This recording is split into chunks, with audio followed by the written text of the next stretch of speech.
안녕하세요. 처음 인사드립니다. 저는 장지은이라고 하고요. 지금 현재 세이프 GLS라고 하는 항공위험물 전문 교육기관에서 교관으로 활동하고 있습니다. 캐티넷과 함께 저희 항공위험물 관련해서 여러분에게 기본적인 위험물 운송과 관련된 부분에 있어서 규정에 따른 내용들을 설명을 드리고자 합니다.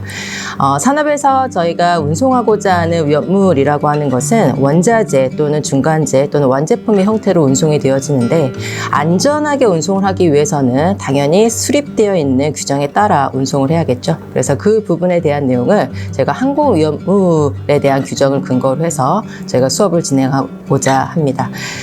이 강의는 총 30강으로 구성이 되어 있고요. 저희 처음에는 위험물이 무엇인지에 대한 부분과, 그 다음에 위험물 규정에 있어서의 법적 근거라고 하는 부분, 그 다음 위험물 취급과 관련된 관계자에 대한 부분에 있어서 각각의 책임에 대한 부분과, 그 다음 위험물을 안전하게 운송하기 위해서는 그에 관련된 적절한 교육을 받아야 하고, 그런 교육에 대한 부분에 있어서 규정은 어떻게 또 수립되어 있는지를 살펴보고자 합니다. 그래서 이와 같은 내용들을 위주로 해서 위험물 규정에 대한 부분에 대한 내용을 하나하나 살펴보고요. 마지막에는 저희가 실무 사례로서 가장 많이 운송이 되어지는 아이들을 위주로 해가지고 실질적으로 적용하는 부분에 대한 내용을 다루어 보고자 하니까 잘 들어주셨으면 좋겠습니다. 그러면 이제부터 저희 제1강 위험물에 대한 정의 및 규정에 대한 체계에 대한 부분을 수업을 한번 들어가 보도록 하겠습니다. 저희가 제일 처음에 다루고자 하는 부분은 뭐냐면, 저희가 위험물 운송과 관련된 규정을 배우고자 하는데요. 그러면 위험물이 무엇인지에 대한 부분은 당연히 알고 가셔야 되는 부분이겠죠. 저희가 위험물 정의를 먼저 살펴볼 건데, 위험물 운송에 있어서 위험물이라 함은 어떤 것이냐라고 하는 부분에 있어서 저희가 위험성을 가지고 있으면 무조건 다 위험물이다 라고 하는 부분으로 운송하는 것은 아니에요. 저희가 위험성이라고 하는 부분은 해저드라고 하는데, 예를 들어서 케미컬이라고 하는 화학물질을 운송한다라고 했을 때, 케미컬은 당연히 유해 위험성을 가지고 있는 물질이라고 볼 수가 있는데, 이런 케미컬이 항공 또는 해상으로 운송이 되어질 때 무조건 다 위험물로 취급이 되어져서 규정에 따라서 운송이 되어져야 되는 거냐라는 것은 아니죠. 그래서 운송을 하기 위해서 적용하는 정의에 부합해야지 저희가 위험물 규정에 따라서 운송이 이루어진다라는 부분이고요. 위험물 정의에 충족하지 못한다라고 하게 될 경우에는 당연히 규정을 적용받지 않는 비위험물로 운송이 진행되어짐을 보아주실 수가 있어요. 그래서 저희가 위험물 관련된 부분에 대한 정의를 먼저 살펴보고, 어떤 아이들이 위험물 규정에 따라서 운송이 되어져야 되는지에 대한 부분을 한번 살펴보고자 합니다. 그러면 저희가 위험물이다라고 하는 것은 어떤 아이냐라고 하게 되냐면, 일단 가장 먼저 전제적으로 저희가 가지고 있어야 되는 기준에 있어서 첫 번째는 바로 뭐냐라고 하는 것은, 운송하고자 하는 물질이나 제품이 유해성을 가지고 있어야 한다라고 하는 부분이에요. 여기에서 유해 위험성이다라고 함은 바로 저희가 이 해저드라고 하는 것을 보아주실 수가 있어요. 그래서 저희가 유해 위험성이라고 하는 것은 바로 해저드라고 하는 것을 보아주실 수가 있는데, 이 해저드라고 하는 것은 무엇을 의미하는 거냐라고 하게 되냐면, 화학물질이 가지고 있는 본래의 특성이라고 보아주시면 될 것 같아요. 그래서 이 본래의 특성이다라고 하게 되면 인화성이라든지 아니면 저희가 독성이라든지 또는 저희가 부식성이라든지 이와 같은 화학물질이 가지고 있는 고유한 특성을 이야기하는 부분이고요. 그러면 운송 시 적용되어지는 저희가 위험물이다라고 하면 이 본래의 특성을 가지고 있는 유해 위험성이 있어야 되는 부분인 거고, 이러한 유해 위험성이 있다라고 해서 무조건 다 위험물로 취급되어져서 운송이 되어지는 것은 아니에요. 그러면 어떤 부가적인 충족되어져야 되는 조건이 있느냐라고 하는 것을 저희가 위험물 운송 규정이라고 하는 부분이 있는데, 그 위험물 운송 규정에서 수립되어져 있는 그 분류 기준에 따라서 정의에 충족하는 아이만을 저희가 위험물로 지정을 하고, 그런 아이들은 운송할 때 반드시 위험물 규정에 따라서 운송을 진행하셔야 된다라고 하는 부분이에요. 그래서 저희가 건강이나 안전이나 재산이나 환경에 유해 위험성을 가지고 있으면서 동시에 위험물 규정에 따라서 거기에 정의되어져 있는 분류 기준에 따라서 저희가 기준을 충족하는 아이에 한해서 위험물이다라고 하는 거고, 이미 분류 기준에 부합해서 가지고 있는 위험성이 이미 분류 기준에 부합해서 저희가 위험물이다라고 등록되어 있는 물질이나 제품들은 당연히 위험물로 취급이 되어져서 운송이 되어져야 되는 부분이겠죠. 그래서 저희가 항공 위험물로 운송이 진행이 되어진다라고 했을 때는 가지고 있는 위험물이 저희 위험물 규정의 분류 기준에 따라서 정의되어지는 부분에 있어서 기준을 충족하고, 그런 아이들이 저희가 운송이 되어질 때는 저희가 위험물의 규정에 따라서 운송이 진행이 되어져야 된다라고 하는 것을 보아주실 수가 있죠. 그래서 정의 부분을 보시게 되면 IATA 위험물 규정의 위험물 목록에 수록되어 있거나 이미 가지고 있는 해저드가 분류 기준에 부합해서 위험물이다라고 등록되어 있는 아이 같은 경우에는 제가 위험물 규정에 따라서 위험물로 취급되어져서 운송이 진행이 되어져야 한다라고 하는 것을 보아주실 수가 있다라고 하는 부분이에요. 그래서 그와 같이 보아주시면 될 것 같고요. 뒤에 더 자세히 나오겠지만 항공 위험물 같은 경우에는 실무적으로 IATA가 발간한 위험물 규정이라고 하는 DGR이라고 하는 Dangerous Goods Regulation에 따라서 운송이 진행이 되어지고요.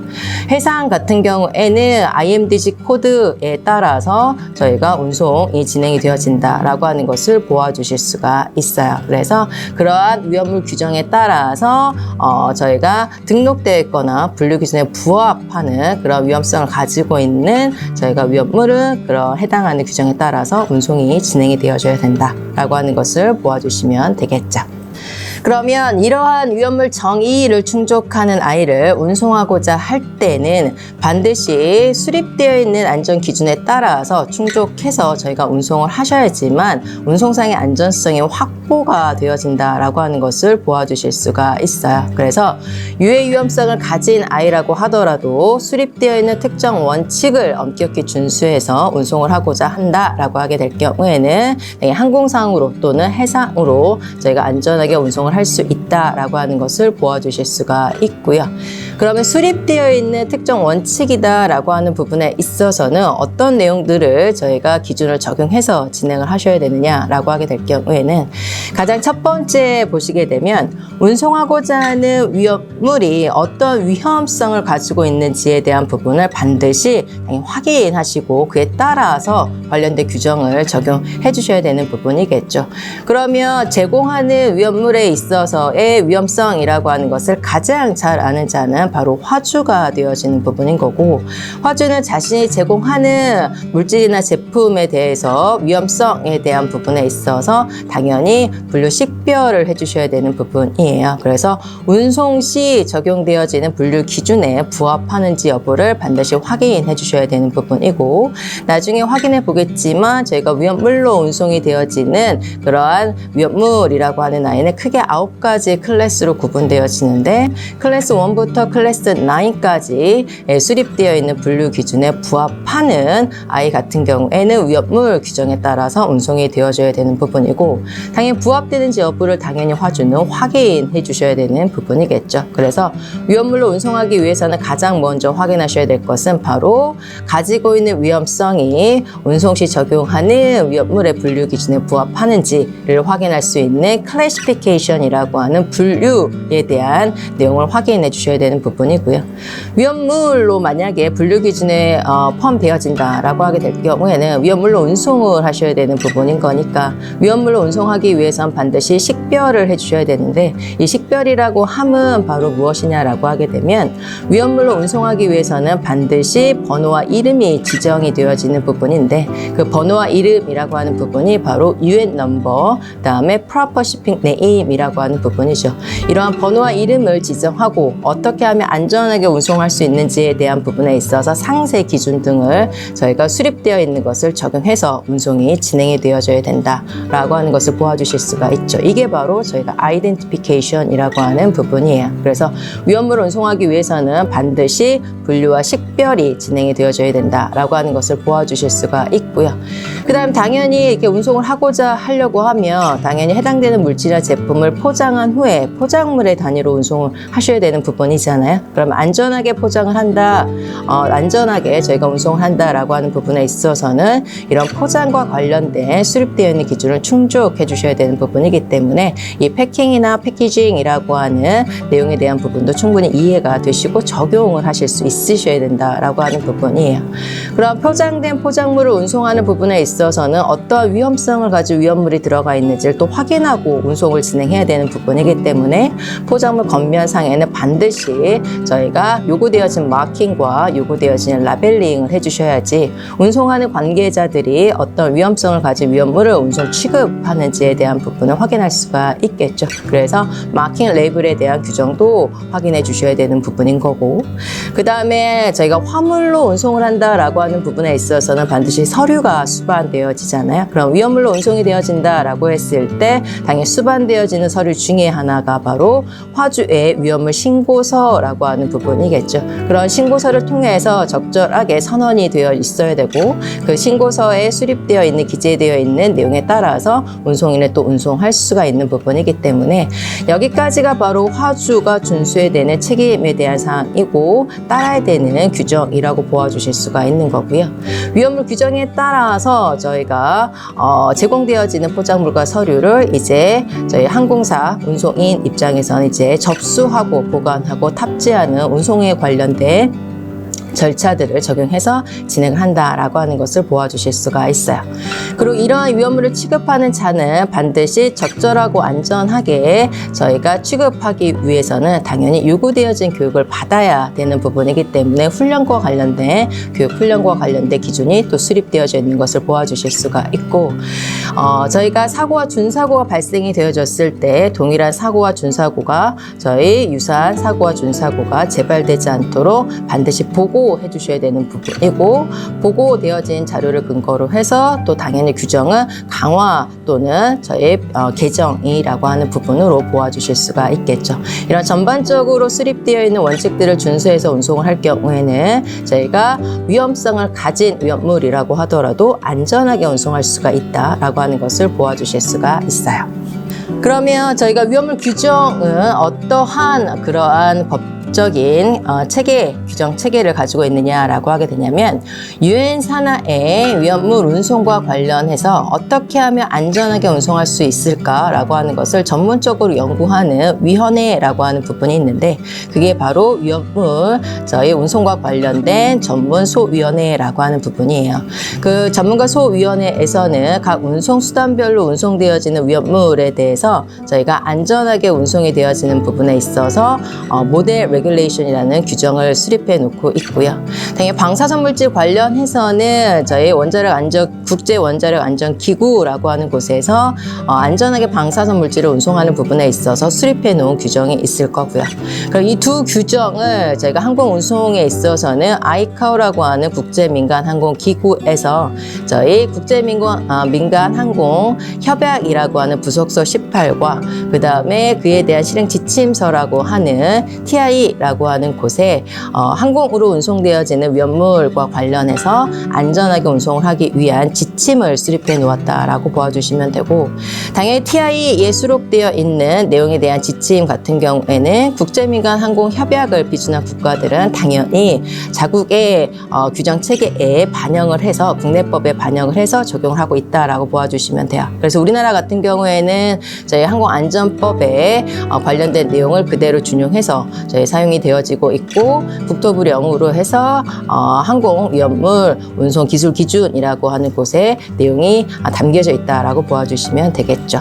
그리고 실무적으로 진행이 되어질 때 사용이 되어지는 규정 같은 경우에는 아야타가 발간한 저희 DGR이라고 하는 규정을 사용하게 되어지는데, 이 DGR이라는 규정은 바로 TI라고 하는 저희 아이카오에서 발간한 저희 지침서를 그대로 수용한 부분이기 때문에 그 수용한 내용들 기구들에 대한 부분을 그대로 가지고 와서 민간 기구라고 할 수 있는 아야타가 발간한 DGR이 저희가 규정을 준수한다라고 하더라도 이 TI라고 하는 규정을 그대로 준용한 부분이기 때문에 저희가 관련된 규정에 있어서 법적인 제재에 대한 하나의 근거가 마련되어졌다라고 하는 것을 보아주실 수가 있겠죠. 그래서 저희가 실무적으로 아야타가 발간한 DGR이라고 하는 규정을 준수하고 있지만 그 준수하고 있는 규정이라고 하는 부분이 법적인 제재를 가할 수 있는 부분이 어디를 근거로 두고 있느냐라고 하는 것은 아이카오가 발간한 TI 규정을 그대로 준용하고 있고,